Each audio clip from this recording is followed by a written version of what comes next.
There's a political philosophy that advocates the merging together of the interests of business and government. They keep on saying, oh, just 4 more years of George Bush, and then we'll get a Democrat in there. Oh, now it's just 4 more years of Barack Obama, and it'll all get better, but it never does. Romney, top 10 campaign contributors. Who's number 1? Goldman Sachs. Number 2, Credit Suisse, then Morgan Stanley, Bank of America, and then rounding up the top 10 is J.P. Morgan.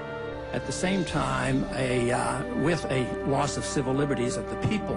The National Defense Authorization Act, or NDAA, as it's called, allows the government to detain and torture without trial anyone accused of having ties to terrorism, and that includes U.S. citizens. And I'm afraid we're moving in that direction, not just in the last year or two, but over many, many years. The National Defense Resources Preparedness Executive Order was signed quietly Friday night. It gives the president the power to control U.S. resources in times of war and peace. What if that establishment doesn't want and doesn't have the consent of the governed? So was there rampant voter fraud in Maine? Take, for instance, Waldo County, where voters from 18 towns gathered for municipal caucuses in a countywide event. A total of 138 votes were cast.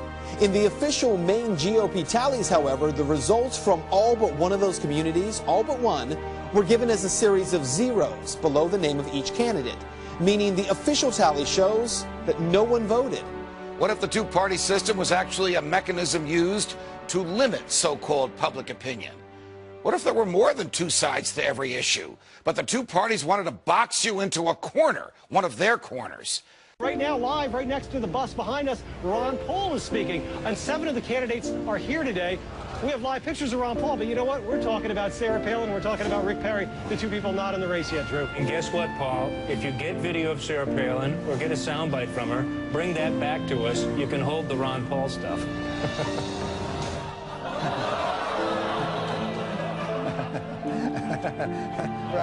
right. That'd be that guy, right? What if the biggest difference between most candidates was not substance, but style? What if those stylistic differences were packaged as substantive ones to reinforce the illusion of a difference between Democrats and Republicans? What if Mitt Romney wins and ends up continuing most of the same policies that Barack Obama promoted? Would you have signed the National Defense Act as written? Yes, I would have, and I do believe that it's appropriate. What if Barack Obama's policies, too, are merely extensions of those from George W. Bush? But the sanctions, as we know in the past, as we know over the case of Iraq, indeed, were the precursor to war. They were a way of preparing public opinion for military conflict.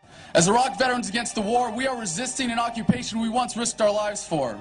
We swore to support and defend the Constitution of the United States of America, but we found out the hard way that the greatest enemies of the Constitution are not to be found in the sands of some far-off land, but rather right here at home. But as your news report has pointed out, we're looking at now a conflict in the Gulf of Hormuz, which is one of the main arteries of the world economy. It really couldn't get more serious than this. Iran does not have an air force that can come here, just like we did in Iraq. Build up the war propaganda. There was no Al-Qaeda in Iraq, and they had nuclear weapons, and we had to go in. I'm sure you supported that war as well. Okay. It's time we quit this. It's time. It's trillions of dollars we're spending on these wars.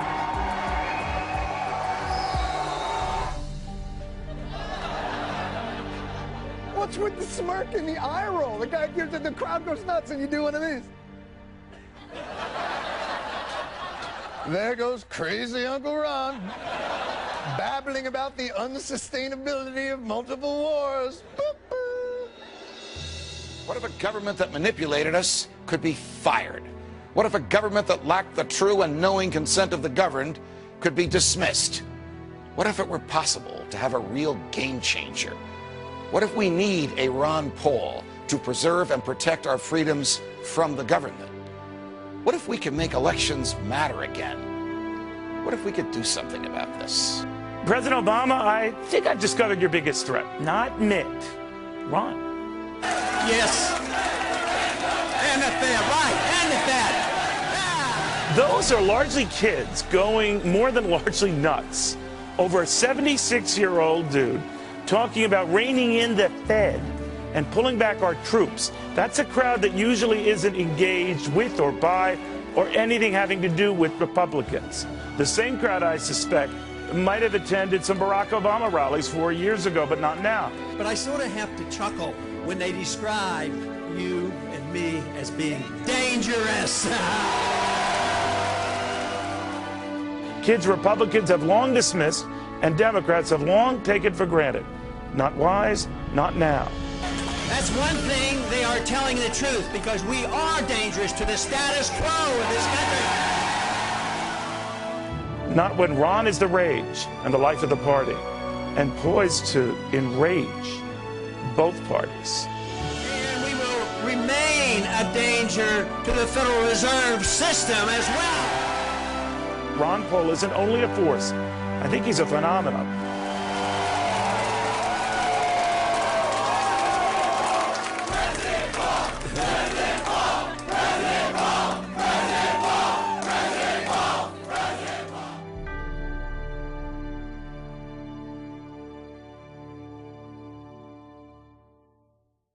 We've had enough of sending our kids and our money around the world to be the policemen of the world. It's the time to bring them home.